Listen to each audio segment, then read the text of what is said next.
Hello மக்களே, welcome to reality கப்பல் vlogs. ஆக்சுவலாக மாசத்துல 30 நாள் இருக்குது அப்படின்னா 31 நாள் வந்து எங்கள் வீட்டில் சாம்பார் தான் இருக்கும். முருங்கைக்காய் சாம்பார், உருளைக்கிழங்கு சாம்பார், தக்காளி சாம்பார், வெங்காயம் சாம்பார், இப்படின்னு சாம்பார் வகைகளாக வெரைட்டியாக வச்சு தள்ளுவாங்க எங்கள் அம்மா.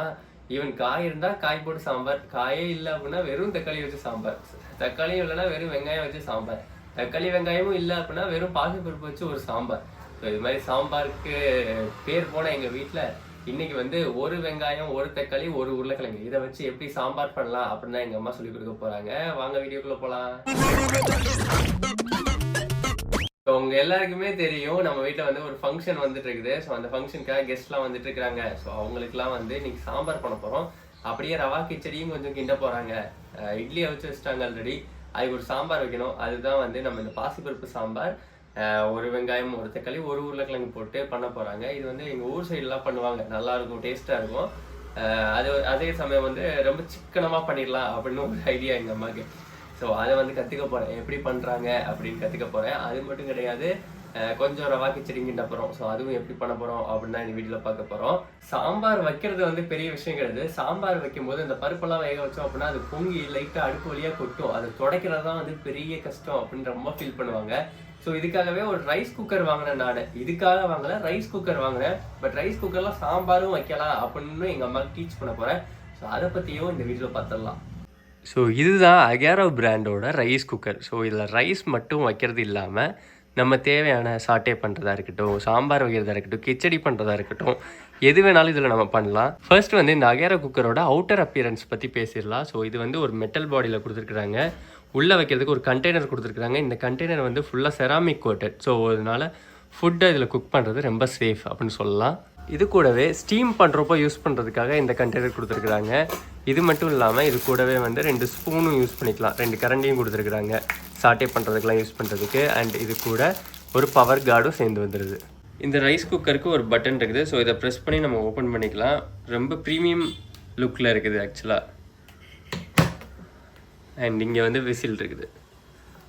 இந்த கண்டெய்னர் யூஸ் பண்ணி நம்ம 4 ஆளாக்கு வரைக்கும் ரைஸ் வந்து குக் பண்ண முடியும். அதாவது 800 கிராம் ரைஸ் வரைக்கும் நம்ம குக் பண்ணலாம்.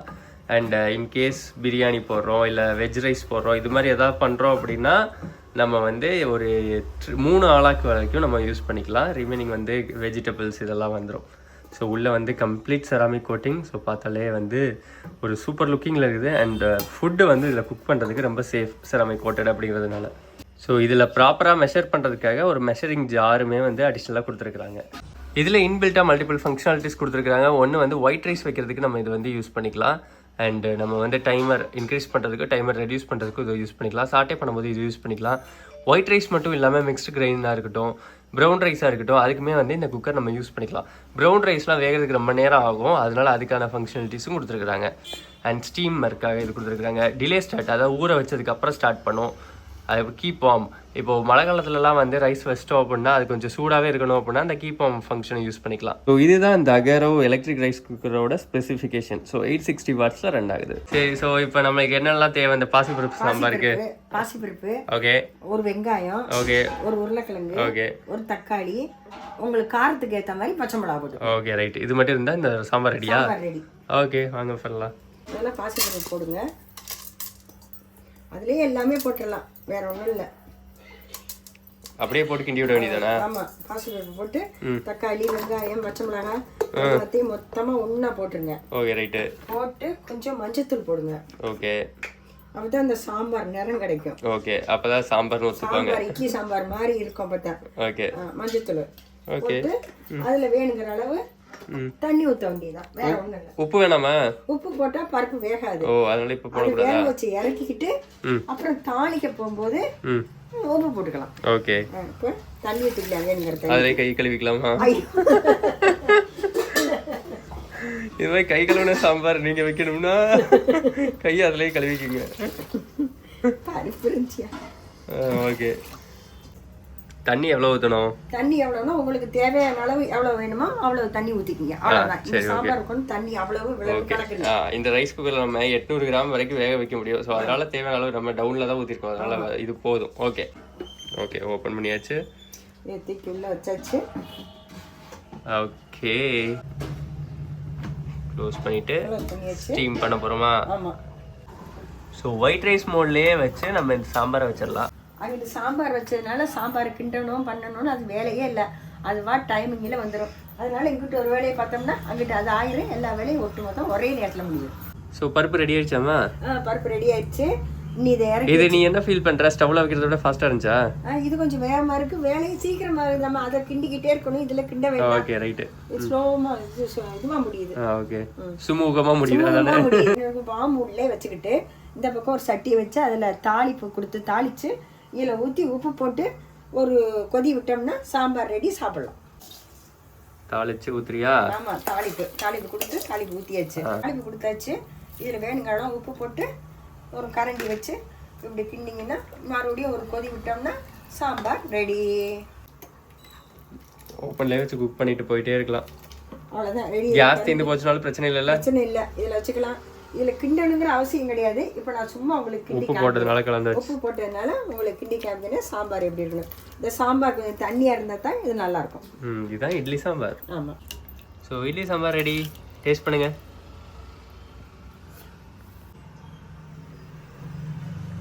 சூப்பராக இருக்கு. காரங்கிற உப்பு எல்லாம் கரெக்டாக இருக்கு. இன்னைக்கு ஒரு பொடி பருப்பை வச்சது மேலே இருக்குன்னா அது நல்ல தண்ணி வச்சு அப்படியே சூடோடு தொடச்சிங்கன்னா அது வந்துடும். ஆறி போச்சுன்னா கொஞ்சம் பிடிச்சிக்கும், துடைக்க வராது. அதனால சூடாக இருக்கும்போதே ஈரத்தண்ணி வச்சு தொடச்சி விட்டுருங்க. இது வந்து கழுவுறதும் கஷ்டம் இல்லை. கழுவுறது ரொம்ப ஈஸியாக இருக்கு. ஈரத்தோட வைக்கக்கூடாது. கழுவிட்டு வெளியே பூரா காஞ்ச துணியில் அந்த ஈரத்தை பூரா தொடச்சிருங்க. ஈரமே இருக்கக்கூடாது. அப்போ தான் மறுபடியும் குக் பண்ணுறது கரெக்டாக இருக்கும். ஸோ நெக்ஸ்ட் நம்ம கிச்சடி கிண்ட போகிறோம். ரவா கிச்சடி. உங்களுக்கு ரசமே பிடிக்காது. ரவா கிச்சடிக்கு தேவையான அளவு எண்ணெய் ஊற்றிக்கலாம். கூடவே கொஞ்சம் கீ ஆட் பண்ணிக்கலாம். கொஞ்சம் கடுகு போட்டு கடுகு வெடிச்சோன்னே கட் பண்ணி வச்சிருக்க காயெல்லாம் போட்டு சாட்டே பண்ணணும். ஸோ இட்லி சாம்பார் வச்சுட்டு கிச்சடி கிண்டனா எப்படி? ஸோ அதுக்காக கிச்சடிக்கு தான் காயெல்லாம் வெந்துட்டு இருக்குது. ஸோ இதில் ரவையை போட்டு கிண்ணோம் அப்படின்னா நம்மளுக்கு ரெடி. ஸோ இதிலே ஃபஸ்ட்டு சாட்டே பண்ணிவிட்டு எண்ணெய் ஊற்றி சாட்டே பண்ணலாம் பார்த்தீங்க. ஸோ இதிலே வந்து காய் வெந்துட்டுருக்குது. ஸோ இப்போ வந்து ரவையை போட்டு கிண்ணோம் அப்படின்னா நம்மளுக்கு கிச்சடி ரவா கிச்சடி ரெடி ஆகிடும். ரெடியாம்மா? ரெடிப்பா. இப்போ ரவையை போட்டு அதில் கிண்டி விடுங்க. இல்லைன்னா கிண்டி விடலைன்னா கட்டியாக போயிடும். கட்டி விட்டு போயிடும். நல்லா இருக்காது. எஸ். கிண்டி விட்டு அப்படியே ஒரு 5 மினிட்ஸ் வச்சிங்கன்னா சரியா போயிடும். Upma ready. So rice cooker எதெல்லாம் யூஸ் பண்ணலான்னு பார்த்துக்கிட்டிங்களா? கிண்டி விடுங்க. So upma almost ready. Rava மாவுக்கும் இந்த சாம்பாருக்கும் செம காம்பினேஷனாக இருக்கும். கிச்சடி. ரவா கிச்சடி. காய் போட கிச்சடி. காய் போடலன்னா உப்புமா. எப்படிலாம் பேர மாத்துறாங்க. ஓகே முடிஞ்சிச்சு. ஸோ கிண்டுறதுக்கு ஈஸியாக இருக்குல்ல? பிடிக்கவே இல்லைல்ல? கிண்டுறதுக்கு ஈஸியாக இருக்கும், பிடிக்கவும் இல்லை. அதுவும் இந்த கரண்டி சூடு ஏறாது. நல்லா இருக்கு. ஸோ இது ரெண்டு என்னோட ஃபேவரட் காம்பினேஷன். ரவா உப்புமா, அதாவது ரவா கிச்சடியும் இந்த சாம்பாரும்.